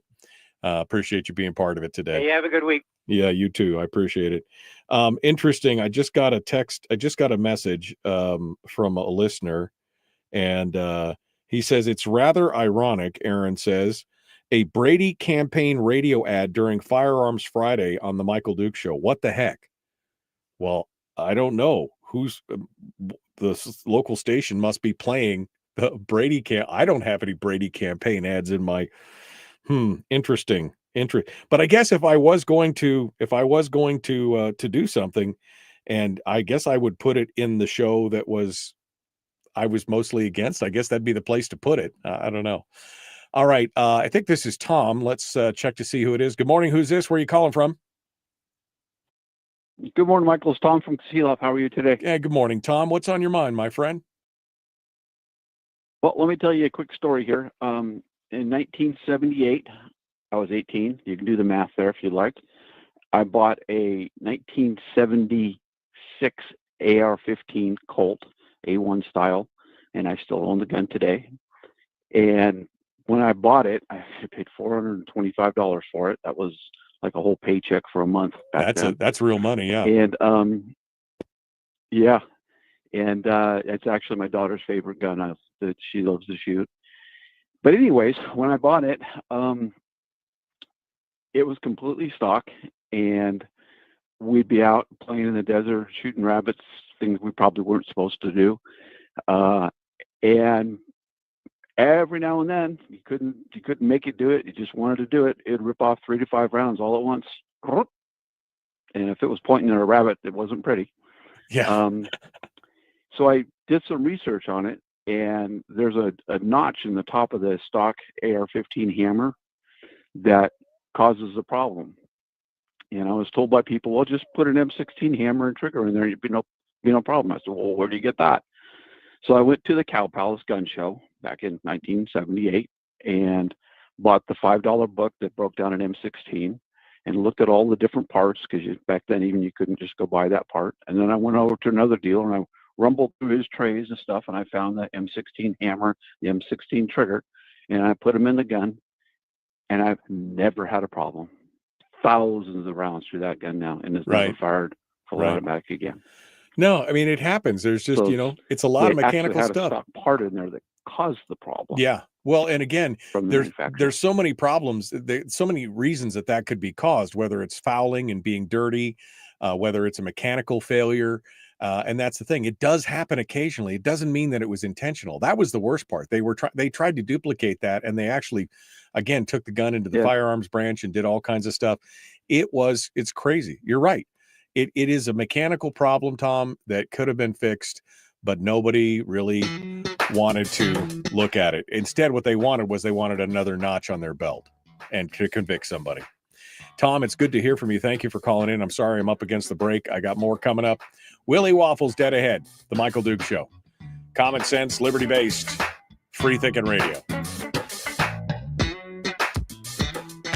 Streaming live every weekday morning on Facebook Live and MichaelDukesShow.com.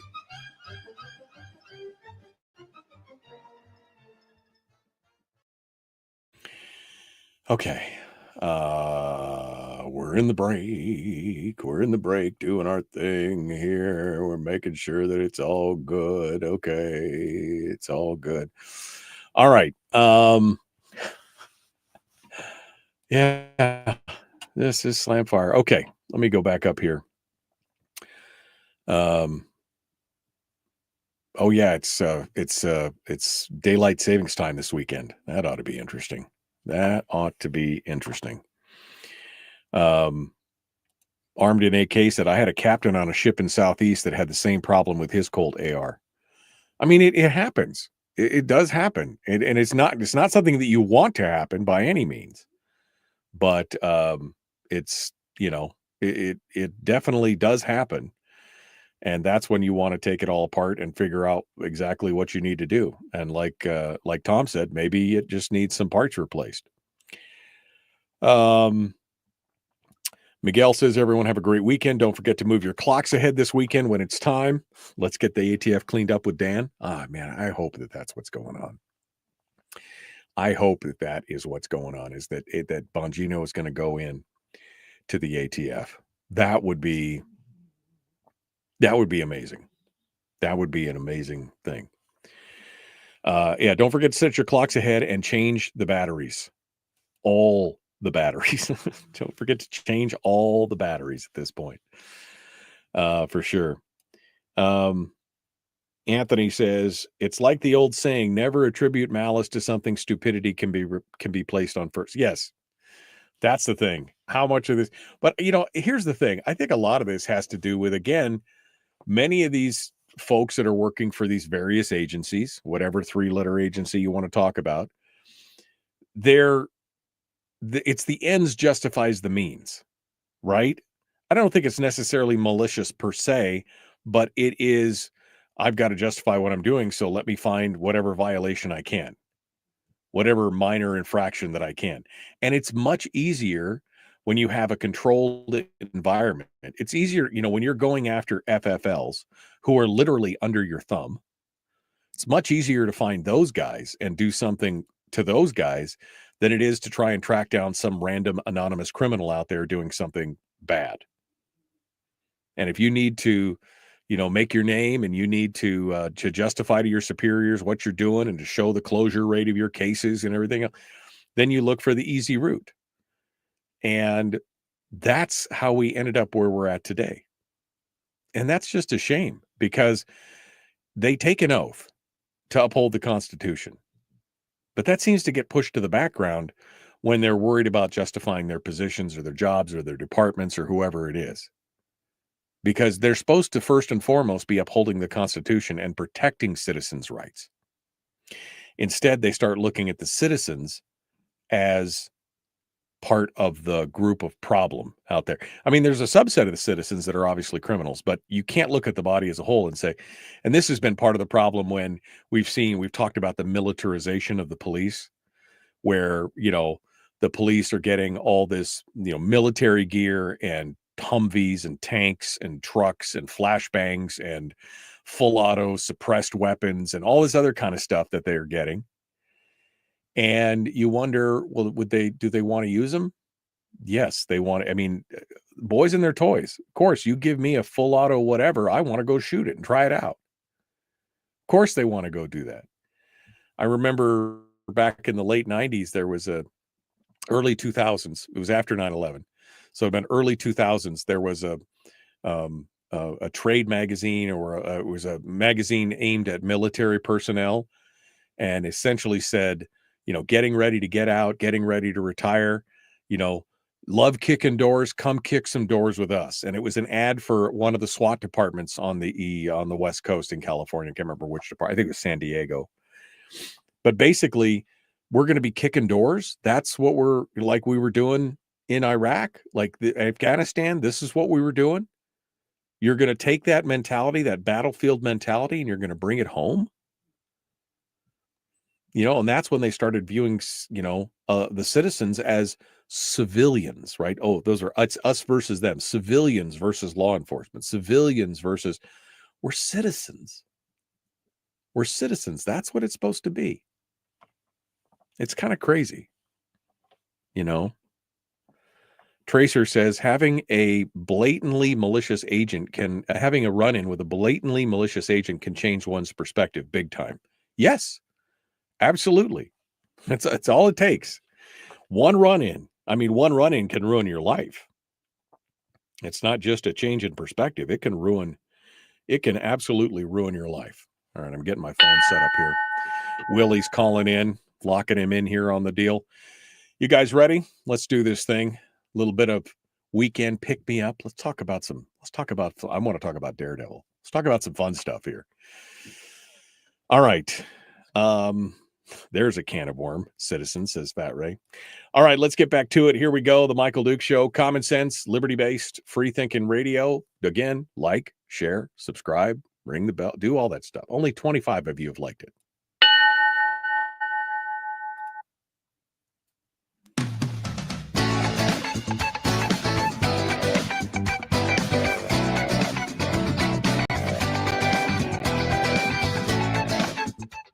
All right. Sorry. I'm just in the studio dancing with myself. I'm dancing with myself. Hello. Welcome back. It's Friday. Can you tell? I'm ready for the weekend to be over. Willie Waffle, wafflemovies.com joins us this morning for Wood Ticks, Lunatics, and Politics. No, it's all entertainment all the time. Hello, my friend. How are you? What I'm doing great. You just reminded me of one of my favorite songs. I know. Billy Idol rocks, man. He does. Billy Idol. Yeah, I don't know if you've ever seen it. If you ever get a chance and get a chance to listen to it, Billy Idol did almost like an acoustic concert with his guitar player once. And it was one of the best things I've ever seen in my entire life. I think it's still out there. I think you can still get it on CD or something. It was really good. All right, Billy Idol acoustic. I'll have to look that up for later today. Yeah, I got some work to do, and I need some jamming stuff. So we'll get to it. All right. Well, let's. Not a lot on the entertainment front this week. It was really kind of a quiet week, but we've got some movies and some streams and stuff. So I guess since there's nothing else to talk about in the entertainment world, we'll talk about the Oscars. But we're going to talk about the Oscars, and then we're going to talk about the Oscar fail. I mean, like hardcore fail. So, God. Hit me with the Oscars themselves, and then we'll talk about the badness there. Well, who do you believe when it comes to the ratings, my friends? So this was kind of interesting. So Nielsen puts out next day, Nielsen ratings. They call them their Fast Nationals. And after the Oscars had aired on Sunday night, Anora, by the way, won Best Picture. And they announced that they actually had a drop in the audience, that the audience was down 7% compared to 2024, which brought it down to 18.1 million. Wow. But alas, my friends, there's always some other additional counting that can be done. And a day later, on Tuesday, Nielsen said, we didn't include all this like streaming viewers. And when you include them, why the Oscars were up 1% to 19.7 million viewers this year, the highest total in 5 years. And they said the reason the numbers were so big, so much bigger, once they included the streaming, is because it increased the young viewers. The young viewers 18 to 49 were up 19% compared to last year. Okay, well, that'll be a one-time thing. I mean, I don't know, man. I just, I've never, and I know we talk about this all the time, but I just never been into the award shows. I mean, ever. Even when I was younger and it was the only thing on TV, I was like, I'll go do something else. I don't know why. Yeah. But and of course, in this day and age with Instagram and everything else, people are being deluged with stars and celebrities and everything else. So I'm really surprised. It wouldn't have surprised me if those numbers of the 7% down would have held true. It really wouldn't. No, it wouldn't surprise me either. And when I saw it, I said, well, that makes sense. One of the other numbers that I saw, late last week was that 48% of people who like go to the movies said they didn't see like any one of the movies that were nominated for Best Picture. Not one of the 10. Okay. And that tells you where you are right there. We have seen time and time again, the Oscars always gets its best numbers when there's a movie that a lot of people have seen was nominated. Now, in this case, I'll make the argument that movie was Wicked this year. And that's why the younger viewing was so much higher, because Wicked was extremely popular, among younger viewers. So I think that did help. I think Conan O'Brien was fine as a host. I don't know if Conan O'Brien brings you in any additional eyeballs. I think that's hard to say it's because of him. But it was a decent show. It wasn't the greatest. It wasn't the worst. And again, I can live with it. Surprises. I mean, I thought Timothée Chalamet was probably going to come away with some, but I mean, were there any big surprises? I think the biggest surprise was Best Actress. That after Demi Moore had won literally every Best Actress award leading up to the Oscars, like all the precursors, on Oscar night, it was young Mikey Madison for Honora who wins Best Actress. Right. It was the shock of shocks. I mean, I honestly thought it was going to be the other way around. I thought that Demi Moore was going to win for Best Actress, and the surprise was going to be Best Actor. I was like you. I thought Timothée Chalamet was going to pull it off because he had just won the Screen Actors Guild Award. But overall, it ended up going to Adrian Brody in his 6 or 7 minute long, boring speech. Why is that man even allowed on the stage ever again? I know. I watched about 30 seconds of it, and I'm like, okay, dude, I'm snoring already. Let's move on. You're an actor. Nobody cares about your philosophical leanings on, I don't know, whatever it was. Anyway, that wasn't the biggest news on Oscar night. The biggest news was that Hulu was streaming the Oscars. And the House of Mouse apparently can't handle its sauce. It was a train wreck. I think it's nice to say that Hulu attempted to stream the Oscars. See, this was a big deal. So traditionally, if you wanted to stream the Oscars, you would watch the Oscars on some service that carried an ABC station, like YouTube, you pay for a local affiliate, or Hulu even has a service where you can watch your local affiliates and see them live. This was the first time that the stream was going to be available solely to a Hulu subscriber if you were a Hulu subscriber. And I'm one of them. And I thought, well, let me try it out. Well, let me tell you, it was a big disaster. First, it didn't work for something like 34,000 viewers who were trying to watch the Oscars, and it kind of glitched in the beginning. And what happened was all those other people couldn't get it. Now, I did get the show, most of the show.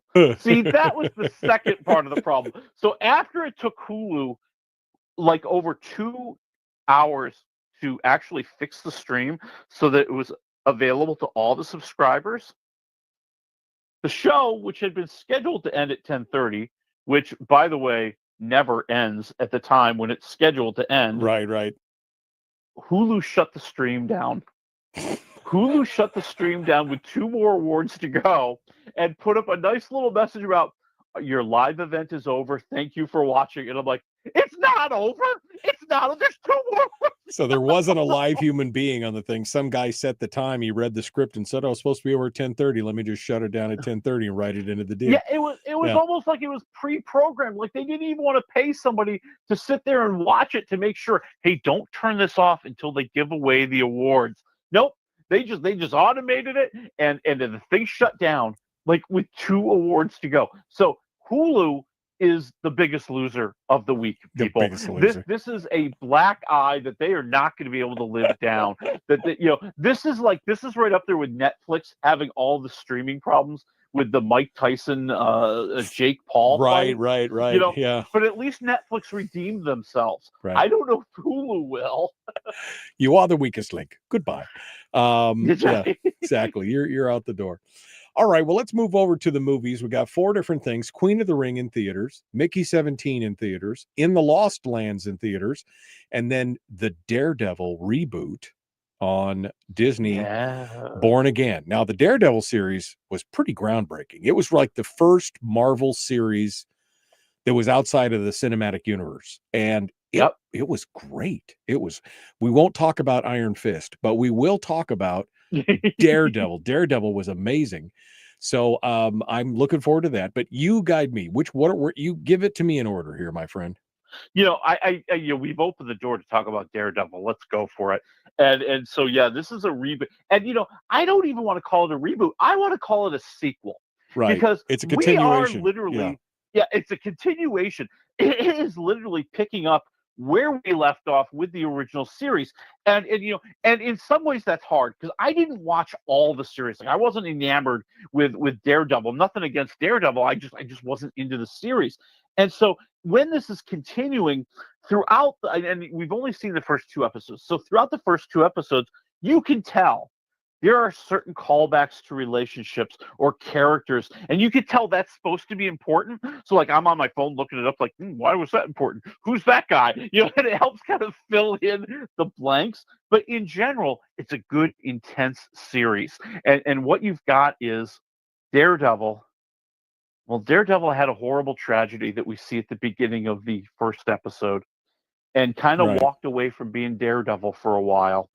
But he's getting pulled back in because his old nemesis, the Kingpin, Vincent D'Onofrio, well, he's just become mayor of New York City. And I think all of us know he's got an agenda. Yeah, it's good to be king. It's good to be Kingpin.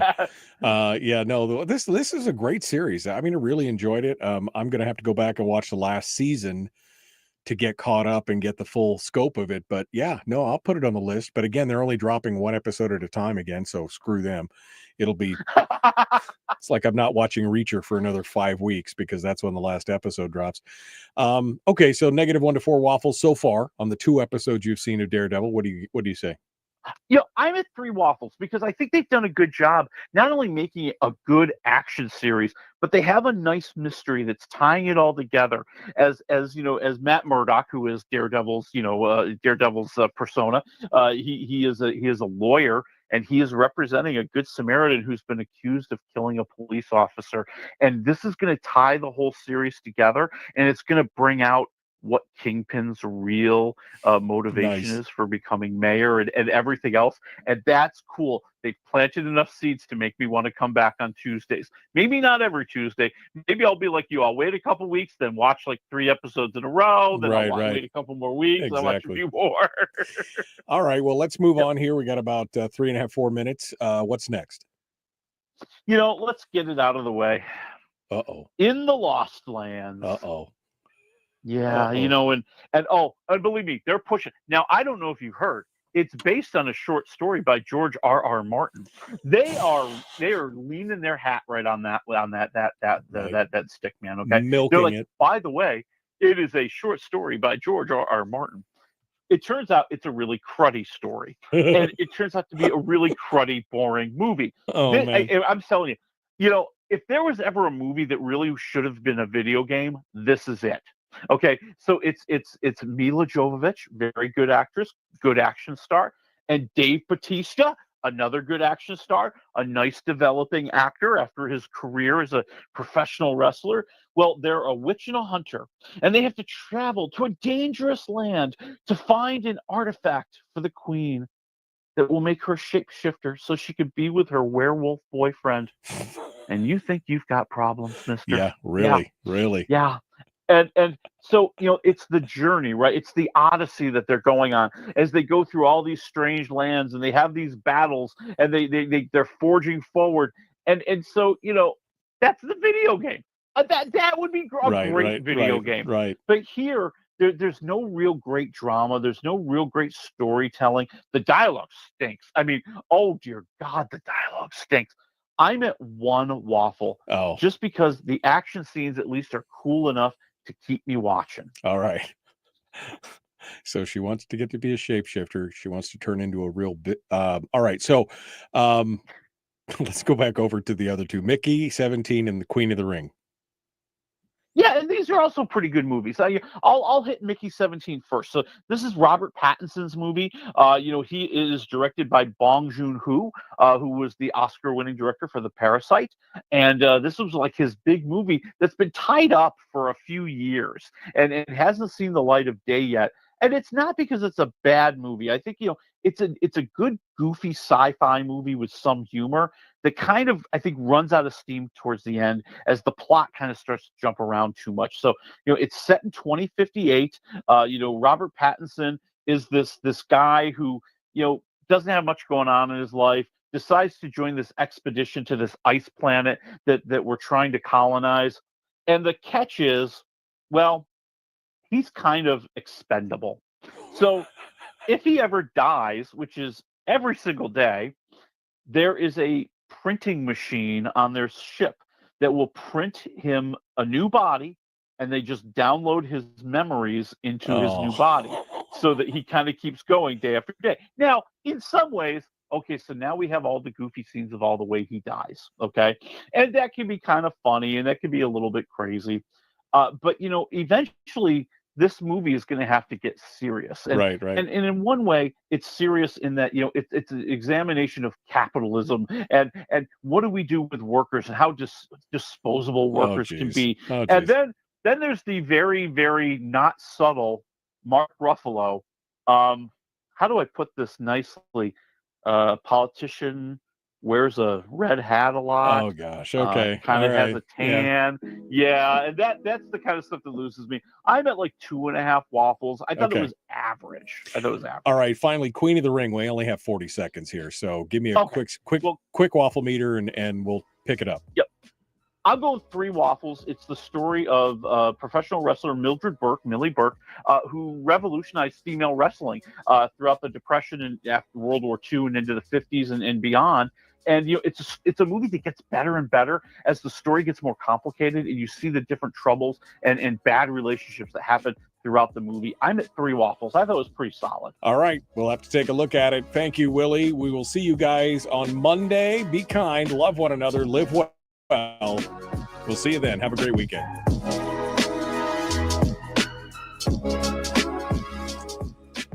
I mean, really, let me go back to Mickey 17 real quick, because the premise sounded interesting, right? But man, Mark Ruffalo and the whole statement on capitalism and everything. I mean, come on, guys, really. You've got a movie that's exploiting capitalism to dump on capitalism at the same time. Right. I mean, did Mark? You are the most capitalistic enterprise ever. Did Mark Ruffalo give away all of his salary for this movie so he could play this character? I mean, I just no, he did not. No, he did not. No, he did not. So shut up. Just shut. But it sounds like an interesting premise. I mean, I think it'd be fun to watch just for that part of it. Queen of the Ring, though, that was the one that kind of intrigued me on this whole thing, because I'd never heard of Millie Burke. We talked about it. You mentioned something about this a few weeks ago, and I went and did a Wikipedia look, and I was like, wow, this is some crazy. This was some crazy stuff. Oh, shockingly crazy. And people who are professional wrestling fans will probably more readily recognize one of the other characters in the movie, Mae Young, who is also one of the trailblazing female wrestlers of professional wrestling. And so yeah, it's a movie that starts off kind of cliche. She's a small town girl who has big dreams and wants to do more with her life than work at the diner, and she gets an opportunity because she loves professional wrestling, and she gets trained by this guy who then ends up, of course, marrying her, and they're touring and they're growing their wrestling stable, and they're picking up other women along the way, and they're starting to become popular. But then it all falls apart, man. But I think that's the part that gets interesting. Like once we get kind of through that establishing few scenes where she's learning how to wrestle, we learn that she wants to do it. As they're kind of facing a lot of the challenges, as you can imagine, female wrestling is not exactly widely accepted in the 1940s and 1950s. There are states where they're not allowed to do it. And you see, how she's being taken advantage of by her husband, who's the promoter, and how she wants to fight back, and other promoters, the way they treat some of the wrestlers. I mean, it really does get interesting in that respect, and watching that character grow, and watching all those relationships become so complicated is what really sells the movie, and I think really wins you over. All right, well, good stuff, man. I can't wait to find out more about it or see it myself once it hits the streams. What are we doing next week? Next week, man, there's a lot of stuff next week. We've got Novocaine, we've got Black Bag, maybe even the Netflix movie Electric State. I got to see if they'll let me see it because it comes out on Friday, but sometimes they let you see it early, so we'll find out. All right. Well, we'll see. We'll see what happens. All right, Willie Waffle, wafflemovies.com. Thank you, my friend. I appreciate you. As always, have a good weekend. Hey, you too. I'll talk to you next week. All right, folks, we're out of time for reels now. I got to go. Thanks for being part of it today. We'll see you on Monday. Have a great weekend.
We've shed our terrestrial radio skin, and now we are slimy lizard internet people.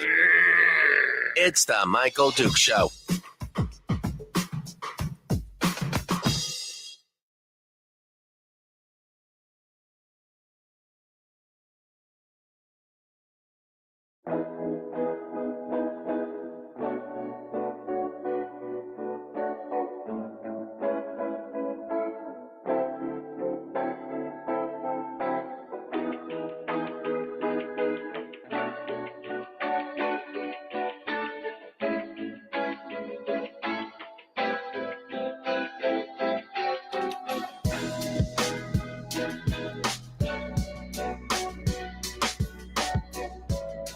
Welcome.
Thank you.